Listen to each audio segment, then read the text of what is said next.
Man, I was shocked when Mom died, but being able to meet you here, Lily, turns those sad memories into good ones.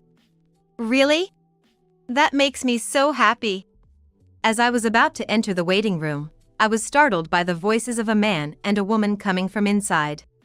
Cracking the door open just a bit, what do I see but Harry and a young woman undressing and embracing each other. Lily, I love you. Oh, you say that, but you really prefer your wife, don't you? The woman called Lily tries to coax the truth out of Harry with a purring voice. Come on, she's just a housekeeper to me. I only married her because she was convenient for raising a kid and all that hassle. Who would marry such an ugly woman for love? Hearing that Harry laughed scornfully, a rage boils up from the pit of my stomach. Harry, I can't follow you any longer. You'll regret making me angry, I swear it. My name is May Parker. I'm 39 and work at an advertising agency. As everyone knows, working at an advertising agency is incredibly demanding. Because of that, from the time I was a fresh graduate until I turned 30, I was so focused on my job that I barely had time to think about anything personal. However, around the time I turned 30, I started to think about settling down. Somehow, my colleagues who joined the advertising agency with me managed to find time for romance and started getting married one after another as they reached the right age. Feeling like I was falling behind, I decided to try something called a speed dating party for the first time in my life. The event I attended was age-restricted, only for those in their 30s and 40s. Being 30, I was the youngest participant there, which surprisingly allowed me to engage in conversations with several men. I wouldn't consider myself ugly, but I've never been the type to be called cute or beautiful by those around me. Therefore, I was genuinely surprised and pleased to find so many people interested in me. At this event, I met a man named Harry Parker. He was a classmate of mine who had been married before and had a 9-year-old son named Alex. Although I was surprised that he had a son at the age of 30, Harry was always smiling and treated me kindly. He mentioned that he has been working at a gas station ever since graduating from high school. Having someone like you, May, as a mom, I bet my son Alex would be thrilled. Harry said with a smile, making me feel unexpectedly moved. Would you like to exchange contact information? Before I knew it, I found myself asking Harry for his contact details. I had never been the one to ask a man for his number before, so I was surprised at my own forwardness. Yes, of course. I'd like that. After successfully exchanging numbers with Harry, we kept in touch after the party and went on about 3 dates. Harry was always a gentleman, practicing chivalry on every date. When he confessed his feelings after our 3rd date, I was overjoyed to the point of nearly jumping for joy. And so, we officially became a couple. Our time together reminded me of the bittersweet days of youth, filled with fun and joy. Harry proposed about 10 months into our relationship. Since we were both looking for marriage partners, the timing felt right, and we were eager to get married as soon as possible. Yes, with all my heart. Thank you. While embracing Harry as he proposed, I savored what was the happiest moment of my life. Yes, that moment was the peak of happiness in my life. Little did I know, a real hell awaited me after marrying Harry. When Harry and I decided to get married, it was time for me to meet his son Alex for the first time. Upon greeting Alex at Harry's house, he observed me intently before lowering his eyes and fleeing to his room. Oh dear, did he not like me? No. It's fine. He's still in elementary school, and suddenly being introduced to a new mom has probably just confused him. Give it some time, and he'll warm up. Right, that makes sense. I was convinced by Harry's words and decided to take my time building a relationship with Alex. The next day, we went to greet Harry's family at his parents' home. We had already visited my parents to introduce Harry. Harry had explained to me that his father had passed away a few years ago, leaving his mother on her own. Nice to meet you. My name is May. Harry has been very kind to me. I look forward to getting along with you. As I bowed my head slightly in greeting, My MIL began to scrutinize me as if appraising my worth. She was flashy in appearance, adorned exclusively with expensive watches and jewelry from what are known as high-end brands. I could tell at a glance that she was a person with high pride. Oh, well, look at that, a perfectly average young lady. Not particularly beautiful, but not ugly either. Well, if you're gonna be Alex's mother, I suppose you'll do. I couldn't believe my ears at the first words that came out of my MIL's mouth. Although not overtly hostile, the undertone of disdain in her words weighed heavily on my heart. The fact that these were her words upon our first meeting made it all the more unbelievable. Mom, come on, that's not fair. Harry interjected, seemingly finding the situation absurd, yet he was smirking. Oh, how rude of me. Well, since you'll be moving in with us next week, let's get along, shall we? Moving in? I was confused once again. Yes, didn't Harry tell you? Living together was a condition of the marriage. Seeking help with a glance, I turned to Harry, but he ignored my plea and nonchalantly said, "Oh, I forgot to mention. We're thinking of buying a bigger house since it's too cramped here. I'm counting on your help with the mortgage payments." Harry casually dropped this bombshell as if it were the most natural thing in the world. What was happening? Confused and unable to organize my thoughts, I left his parents' home. Swept up by Harry and his mother's forceful approach, I found myself moving into the new house Harry had arranged for us after we got married. The house was a brand new, detached home, and I was surprised that Harry had purchased a new construction even before we were married. Wow, what a big house! Alex exclaimed, his eyes sparkling as he explored the new home. It was a sizable two-family home, and I wondered just how much the mortgage was. Too afraid to ask immediately, I hesitated. This place seems comfortable. So, I'll take the biggest room over here. My mother-in-law chose a 21 square meters Western-style room, the largest in the house. It was on the first floor, the room I had wanted, which took me by surprise. Mother, about that room, As I attempted to protest, she glared at me sharply and said, "What? Do you have a problem with that?" in an intimidating manner. No, not really. Overwhelmed by her domineering presence, I felt myself shrinking. Hey, I'm hungry. Hurry up and make some food, old lady. Alex shouted his demand at me from a distance. Being called old lady was a first for me, and I was taken aback. Alex, it might take some time to get used to, but I'd like you to call me Mom. Shut up, you old lady. Just hurry up. Unlike our first meeting, Alex was bold and kept calling me old lady, almost mockingly. Hey, could you say something? I looked to Harry for support again, but he just rationalized, saying, "Well, he's probably not used to it yet. Besides, to Alex, I'm an old man, and May is an old woman. More importantly, May. I'm hungry too, so hurry up and make us dinner." At my MIL's order, my eyes widened in surprise as I exclaimed, "What?" Now that we're living together, you'll be making meals for everyone, right? Oh, this is wonderful. Now I don't have to do housework ever again, she claimed outrageously. Wait a minute. Shouldn't we all share the household chores? Besides, I usually get home later than Harry. You're not working right now, are you, Mother? Indeed, my job hours are much longer than Harry's. I leave for work at 8 a.m. and return around 9 p.m. During busy periods, I might work past midnight, my days filled to the brim with work alone. Meanwhile, Harry almost always leaves work on time. As for my mother-in-law, she lives off my father-in-law's survivor's pension. I think it's reasonable to expect her to help with the household chores. What, don't you have any compassion for the elderly? I can't move like young people anymore. Even a little walk tires me out. And yet, you expect me to do housework? What a terrible daughter-in-law. She exaggerated her reaction and clung to Harry as she spoke. I was speechless with disbelief. Even Harry, who should be helping with the household tasks, pretended not to notice. Right, what my mom said. I got us this nice house, so the least you could do is take care of the household.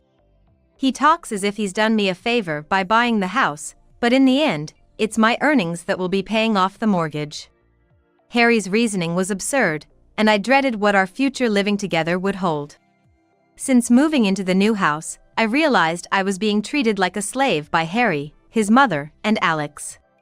Hey, old lady, this curry is too spicy. I can't eat it. I'm bringing a colleague home tomorrow, so make sure you clean every nook and cranny.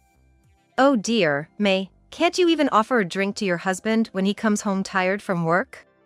You're such a hopeless wife. The complaints about me spread throughout the house for everything imaginable. I can't meet all your demands.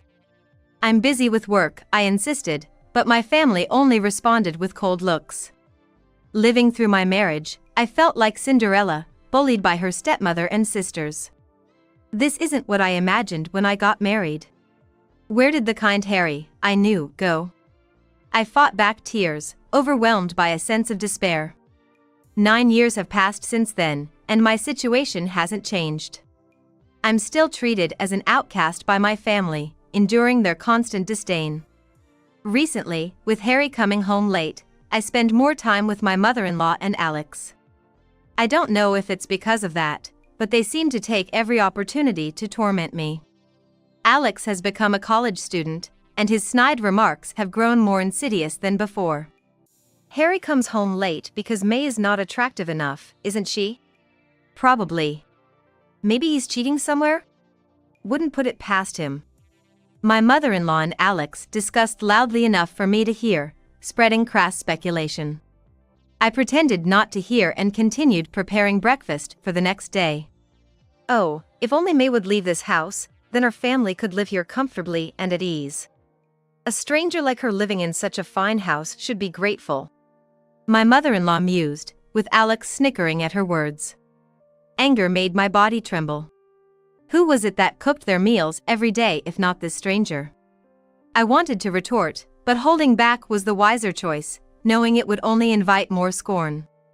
When Harry did come home late, he often arrived heavily drunk, consuming my time with his care. Don't you think you're drinking a bit too much? Maybe ease up on the alcohol. I cautioned, only to be met with a fierce glare. Shut up. I'm working hard every night. Let me drink as much as I want, Harry retorted harshly, his eyes bloodshot, making it difficult to look directly at him. Sighing, I helped him out of his clothes and brought him a change of attire. I wondered how much longer these days would continue. Would things improve slightly if Alex got a job and left? But even if he did find employment, it wasn't guaranteed he'd move out. And even if Alex left, my mother-in-law and Harry would still be here. Where did I go wrong? Regrets piled up day after day. I hadn't ruled out separation. But thoughts of what would become of this grand house, or wanting to fulfill my parental duties until Alex was employed, hindered me, my misplaced pride getting in the way. I've been serious since I was a child, and I've always struggled with leaving things half done. It would be wonderful if a miracle happened overnight, and everyone became kind-hearted. I was seriously entertaining such fairy tale-like thoughts. Though no fairy tale miracle happened, a month later, an event that would shake my life occurred. What? My mother-in-law died in an accident.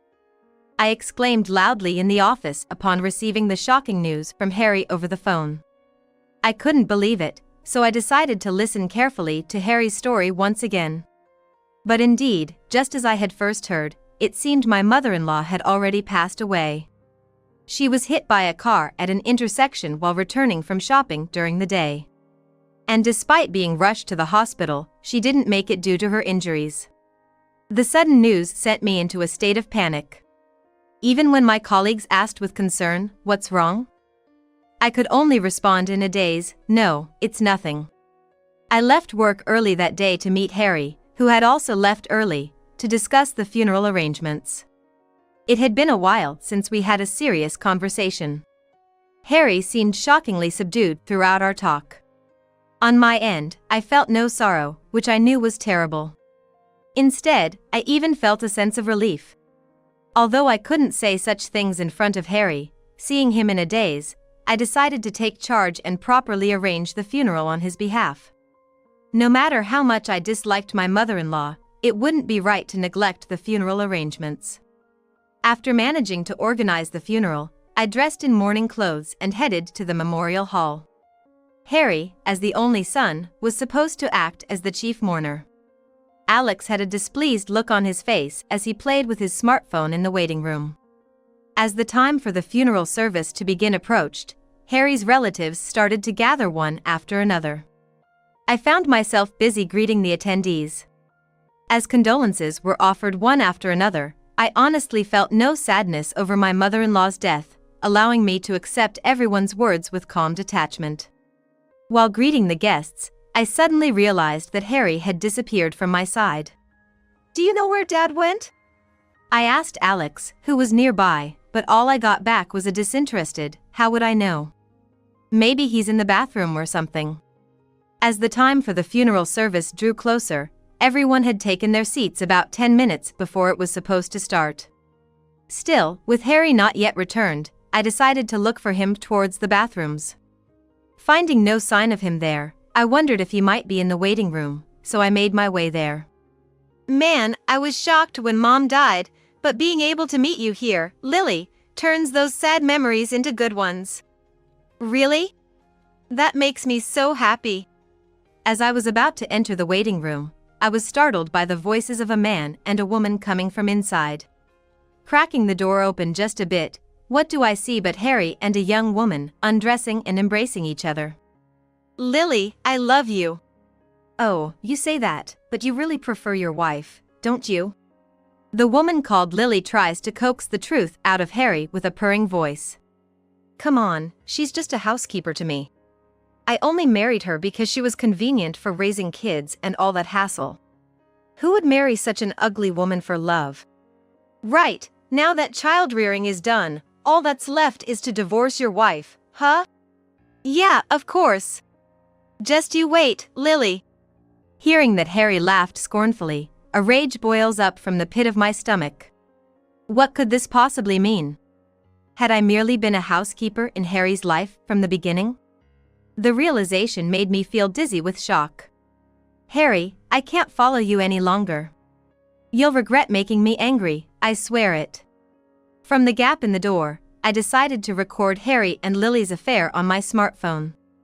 A beep sounded as I started recording, but the enamored couple didn't seem to hear it.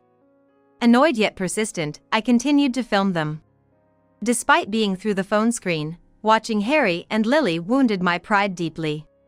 After completing the recording, I quietly closed the waiting room door and, instead of heading to the funeral hall, went straight home. By now, my absence at the funeral hall might have caused a stir. But I couldn't forgive this incident. Despite his mother's death, Harry was having an affair with such a younger woman right before the funeral. Just thinking about it was horrifying.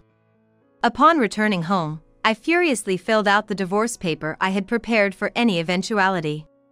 After placing the completed divorce paper on the dining table, I began packing my belongings into a large suitcase. Being a minimalist, everything I needed from 9 years in this house fit into one suitcase. Taking only my most important bank book and seal, I left the house for the last time. Harry called me about 2 hours after the funeral had started. By then, I had just finished moving from our house to my parents' home. My parents were attending my mother-in-law's funeral, so I was alone at my parents' house. I ignored Harry's phone calls while unpacking and secluding myself in my room. I had only informed my mother that I had left home due to various reasons. I didn't want to speak to Harry for a while, planning not to answer his calls until my feelings had settled, but Harry persistently kept calling, no matter how many times I ignored him. This made it clear that I wouldn't be able to have peaceful days like this. I would have to explain the situation about Harry when my parents returned, something I was dreading. Reluctantly, I decided to pick up Harry's call, despite my desire to avoid it. Hello, Harry? Need something from just a housekeeper? I started the conversation with as much sarcasm as I could muster. May. What the hell have you been doing? Skipping my mother's funeral, what were you thinking? Harry's voice was frantic, echoing loudly in my ear. Fighting the urge to throw my phone away, I pressed it closer to my ear, determined to confront Harry. I just thought, maybe it's okay not to go. I've always been treated poorly by your mother, anyway. I avoided directly mentioning the infidelity I had witnessed, choosing instead to indirectly confront him. What are you talking about? What kind of wife skips her MIL's funeral? Plus, when all the relatives and I got back to the house, you were gone, and there was a divorce paper on the table. We were all wondering what was going on. You've embarrassed me. Harry rambled on, pinning all the blame on me as if I was entirely at fault. Appalled by Harry's attitude, I continued, listen here, expressing my disbelief. Which do you think is more unreasonable? Skipping the funeral of a mother-in-law who has been nothing but mean to me for 9 years, or cheating in the waiting room on the day of your mother's funeral? I raised my voice enough to echo in the room, laying out the stark reality. As I spoke, Harry exclaimed in shock, "What?" and simultaneously, I could hear whispers from Harry's relatives in the background through the phone, murmuring, "Cheating, and what's going on?" I took a deep breath and spoke loudly enough for everyone to hear through the phone. I'm very sorry for missing the funeral today, everyone. The reason I didn't attend is that I caught Harry cheating with a younger woman in the waiting room of the funeral home. When I boldly spoke about the afternoon's events, it seemed my voice leaked through Harry's phone as planned, causing the relatives to start murmuring, "What? What does that mean?" stirring confusion among them. Hey, May, don't make stuff up to play the victim. You're confusing everyone. Harry decided to feign ignorance, responding to me with a pretense of composure. However, it seemed he hadn't noticed that his voice was trembling. Making things up, huh? Sure, without any basis, saying you were cheating at the funeral might not be believed. Well then, I'll send the evidence of the affair right now. Deliberately raising my voice to sound bright and firm, I made that declaration. I could keenly feel the relatives on the other end of the phone, eagerly watching how things would unfold, wondering what was happening. I sent the video of Harry's infidelity to the chat group containing Harry, Alex, and other relatives. Something just got sent. Alex's voice came from afar. Swallowing hard, I waited for their reactions. What the hell is this? Harry was the first to scream. Wow, this is too much. Alex was appalled after seeing his father in the act with another woman. Though I felt slightly guilty for showing Alex such an embarrassing scene of his father, he had also contributed to my suffering over the years. Now an adult, it seemed fair he faced some harsh realities. Harry, what have you done? An uncle's voice thundered through the phone. The women were silent, possibly too shocked to speak. Here is the evidence of the affair. It's impossible to stay sane after being subjected to this. The woman looked to be in her early 20s. Hearing Harry call me a housekeeper, and realizing I was just a tool for child rearing, who in their right mind wouldn't find it abnormal to attend the funeral calmly. I spoke as if appealing to all the relatives. After hearing everything, nobody dared to blame me. Instead, the uncle even asked me with concern, "Are you okay, May?" Just hearing that question made me feel somewhat saved. This is all a lie.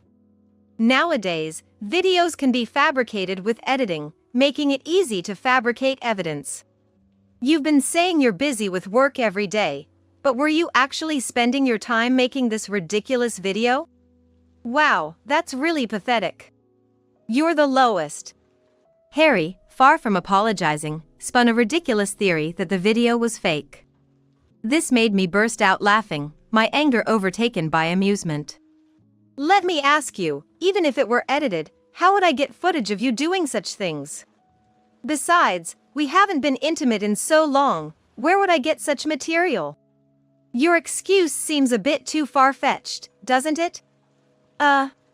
Harry was at a loss for words at my retort. I could hear sighs of disbelief from the relatives in the background. Plus, you've been coming home late recently, but you were actually cheating with this girl, Lily, weren't you? I asked, almost as if testing Harry. Harry instantly countered, "That's not true. I was really held up at work." But I already knew Harry was lying. Oh, is that so? Expecting that, I went ahead and checked with your boss, Mr. Johnson. And guess what? He said you've been leaving on time every day. You talked to Mr. Johnson? The mention of his boss's name made it clear to Harry that my claims weren't baseless. Harry clearly showed signs of being disturbed. Yes. And you know, your mother and Alex said the same thing. That you would likely cheat. After hearing those words, I didn't feel like attending the funeral anymore. I just wanted to separate from you. I vented out everything I had been holding back, taking a moment afterward to catch my breath. That's terrible. Instead of Harry, it was the uncle who voiced sympathy for me. Encouraged by his words, I continued to unload. You probably saw in the video, you thought I was unattractive but good enough for a housekeeper, right? So, you married me without any love, and all the kindness you showed until the marriage was a lie, right? I've been used and mistreated by you, your mother, and Alex for 9 years. I tried my best to serve a family, thinking we are family after all. And this affair is what I get in return? That's why I'm leaving you. Please fill out your part of the divorce paper. Harry, Alex, I want nothing more to do with you both. I had probably said what I wanted to say more clearly than ever since marrying Harry. Everything I said was so irrefutable that nobody seemed able to utter a word in response. As I was about to hang up, Harry finally spoke in a shaky voice. Wait a minute. Divorce? Can we really end it like this? Yes, I cheated with Lily. I admit that. But it was just a moment of folly. Look, Mom died, and I was stressed. I love only you, May. Please, don't divorce me. Harry desperately tried to keep me from leaving. He didn't even offer a single word of apology to me. Likely, he didn't want to divorce because my income was higher than his, and he feared losing his current lifestyle without me. I couldn't believe his selfishness and retorted. Are you serious? Who in the world would forgive a husband after 9 years of mistreatment and then cheating? I never want to have anything to do with you again. Expect a hefty alimony demand from me, so be prepared. I then forcefully ended the call. With this, Harry shouldn't be able to make any more unnecessary pleas for mercy. Turning off my smartphone, I collapsed onto the bed. From now on, I can live more freely, having parted ways with that family. With that thought, tears of joy began to spill from the corners of my eyes. Days later, Harry reluctantly submitted the divorce paper, and I was finally free from him. The video of the affair served as strong evidence, and I successfully claimed a significant amount in alimony from Harry and his mistress, Lily. Harry had apparently lavished Lily with expensive gifts, and with the added burden of our home's mortgage, he ended up broke. Moreover, saddled with a significant amount of debt, it seems he couldn't make ends meet with just his job at the gas station. Struggling financially, Harry tried to take the money Alex had earned from his part-time job, leading to a fierce argument between them and eventually an estrangement. Alex moved out to live in a cheap, run-down apartment. However, his association with bad influences at university led him to get deeply involved in gambling, like horse racing. As a result, he indeed ran out of money and is now on the verge of being evicted by his landlord. Now, without attending college, he's working day and night in various part-time jobs. Consequently, he's unable to progress in his studies and, not being particularly academically inclined in the first place, has had to drop out of university. Alex never helped out at home. So, it's easy for me to predict that the daily physical labor is taking a toll on his body. Well, since Alex wasn't exactly a commendable person to begin with, the fact that both Harry and Alex have brought about their own downfall leaves me feeling quite refreshed. As for Lily, the mistress, she was indeed a college senior as I had suspected, not planning on finding a job and living off seducing numerous men. Therefore, for Lily, Harry was not her only lover, she was involved with several other men as well. Thinking about Harry, who was unknowingly being deceived by Lily and had an affair with a younger woman, makes me feel incredibly disgusted and pity him for his foolishness. Despite being sued for compensation by me, it turned out Lily was also involved with other married men and was being sued for damages by multiple parties. She vanished from Harry's life after that, leaving him to face the consequences alone. Currently, he's also working a side job in night traffic management, but it's likely just exhausting, monotonous work without much satisfaction. It's time for him to reflect on his past misdeeds. I hope Harry goes through hell until he has fully paid off the debt from the alimony. Meanwhile, when my parents asked why I suddenly returned and I told them the truth, they were furious, their faces turning red with anger.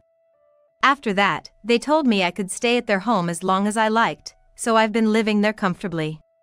I think I've had enough of marriage for now.